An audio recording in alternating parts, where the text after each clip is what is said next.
The intelligent man learns from the mistakes of others, so that he does not suffer the same errors. A wise man is one who recognizes the shortcomings of his own nature and tries to correct them, and who learns from the experiences of others so that he may avoid similar errors.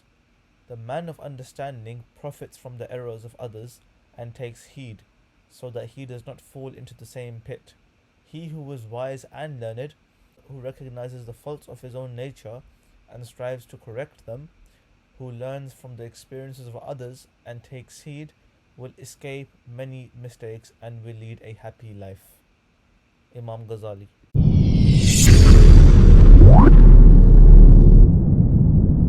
Hey guys, hope you're all well. So today we are going to be talking about 5 lessons that I've learned from talking to people that are 20/30 years older than me in the field of IT and business.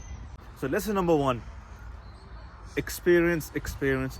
No teacher can be experienced. There is nothing that can replace your own experiences of going through an issue, going through a problem and solving it in your own certain way.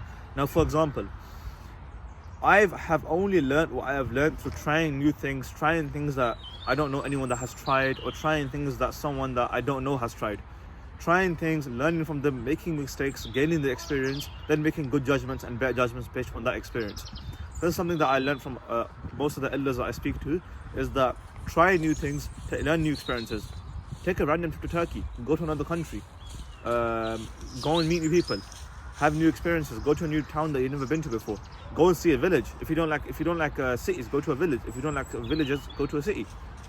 Try all these things, because all these things can build you into a new human being. Remember one thing: experiences are opportunities for growth. You have to fail to learn. Failure is important. You need to fall in love with failing. Once you fall in love with failing, then success will be not difficult for you, because you will learn how to fail, and then eventually you'll succeed. Just remember, all of the great people in history, we only know them because of their successes, but they did fail once or twice, or at least 5 times before becoming successful or getting to where they wanted to get to. Point number 2, another thing that I've learned from the elders in the field is that do not be a BLAG artist. Do not be a BLAG artist. What does this mean? A BLAG artist is someone that just says yes, learns how to do something and then does it. Don't do that. I used to say do that, but now I say don't do that, because it can affect your reputation in whatever field you're going to. Now, for example, if I'm a student, someone would look at me and make a judgment and think, you know what, maybe he's just a hotshot, maybe he just wants to try to do something in life. But when you get into the real world, you can't do stuff like that, because it ruins your reputation in the market. If you agree to do a certain task and you can't do it to the level that another person in the field who is a professional may be able to do it, it will hurt you. So what to do is learn things for free in the beginning. Guys, look at ChatGPT. Yeah, they allowed you to use their services for free, and now they may end up charging you. The amount of millions of people that have got into it and have used it for free and have agreed, yeah, it works for me. People have all sorts of industries have adopted it, and now they put a payment plan in place, similar to a lot of other business models out there, where they've allowed you to try out the model for free. If it works for you, great. If it doesn't work for you, let us know what's wrong with it. It's the same as yourself as an individual.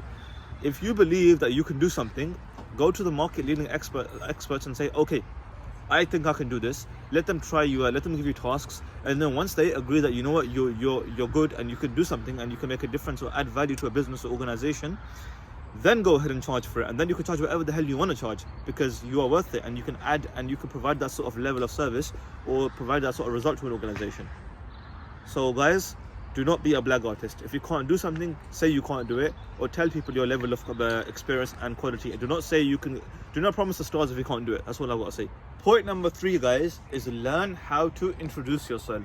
Now, I went to a networking event like a year ago, and back then I used to build websites for people, and I went up to some industry leading expert in business, and I said to him, hi, I build websites for law firms, for accountancy firms, for XYZ. He looked at me all confused.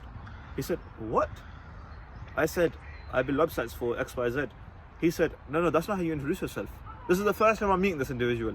And I didn't take what he said disrespectfully, because I thought, you know what, I'm a student here. These guys have a lot more experience than me. They're probably going to say something to me I'm not going to like, but that's just life. So he said, look here, when you introduce yourself to a point of conversation that the other person can carry on and realize that you may be helpful to them. Because he knew what my intentions were coming to him after speaking to me, but he realized that I introduced myself completely wrong. So he reinvented me in terms of how I introduce myself. So now the way I introduce myself is I look at who I'm talking to and I think, okay, what am I trying to achieve from this person? What may this person be trying to achieve from me, and how should I introduce myself? So if I introduce myself to a child, I'll just introduce myself as a nice elder. If I'm introducing myself to a market-leading expert, I would introduce myself humbly as a student. If I introduce myself to someone on my own level, I would introduce myself differently. You need to look at who you're talking to and think how you introduce yourself, because people do not invest in those who don't know how to introduce themselves. It's a very underrated skill that people need to pay attention to. If I'm talking to a school teacher, I might introduce myself as a teacher, because that can get a good conversation going. If I'm introducing myself to a businessman, I might introduce myself to someone in business that is starting out and might need a bit of advice. So guys, always look to carry on the conversation when you're introducing yourself to people, and do not look for a conversation blocker or a conversation killer. Thank you very much for listening. That's point 3, guys. Guys, another very important piece of advice I can give you students that I learned from industry leading experts is always take care of your appearance. Do not walk around like nobody cares about your appearance and people are just going to see you and invest in you. They are not going to do that. Dress to impress. Wear a suit when it's necessary. Wear, smart casual clothes when necessary. Always dress to impress. Wear a watch. Wear, cufflinks, jeans. Wear something that shows you that you actually care about the person that you're talking to and you actually respect him. Do not turn up to meetings in tracksuits. Remember, guys, in the industry, people judge you based on what they see from you in the beginning. They haven't heard the way you speak. They just look at you and think, okay, does this look like someone that I can invest in? Does this look like someone that I can put in front of clients? This is what people think when they look at you, when they see you in the field. They don't think, okay, let me hear this guy speak, let me give him an opportunity. They don't think that. First they see you, they see the way you dress, they see the way you dress first, they see the way you communicate, they see how you are as a person, and then they think, okay, should I take a chance on this guy or not? So it's better to have your dressing sorted out first. So guys, point number 5 that I learned from industry leading experts is we are all students. Doesn't matter how smart you think you are always going to be a student. I've spoken to people who are on 6 figures and they are still learning from courses. Let's remember, everybody's experiences are invaluable because everybody has experiences you don't have. So that way you can learn from anyone and anybody. Even a 13-year-old kid can be your teacher, or a 70-year-old old person that is a janitor can be your teacher. Do not ever discriminate people based upon what you think they are as a judgment. Always learn from people. You can learn from anybody and anybody. And just remember, everybody's at a different part of the journey. Another point I'd like to make on this is never ever discriminate anyone due to their work or due to something that they've contributed wrongly. Always advise them if they need advice, and always help them if they need help.